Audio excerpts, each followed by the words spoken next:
Hey everyone, welcome back to our channel. Today, I'm going to walk you through the step-by-step process of opening a Metro Bank account. It's quick, easy, and can be done in just a few minutes. Before we start, make sure you have the necessary documents ready. You'll need a valid government-issued ID, proof of address, utility bill, council tax, etc., your passport if you're not a UK citizen. Head to the Metro Bank website and click on Open an account. In the top right corner, select the type of account you want to open. Metro Bank offers various options, including current, savings, and business accounts. Fill out the online application form with your personal details, address, and employment information. Upload the required documents, including your ID and proof of address. Create your account login details, including your username and password.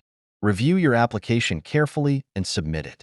Metro Bank will review your application and verify your documents. This may take a few minutes or up to 24 hours. Once approved, activate your account by following the instructions sent to your email.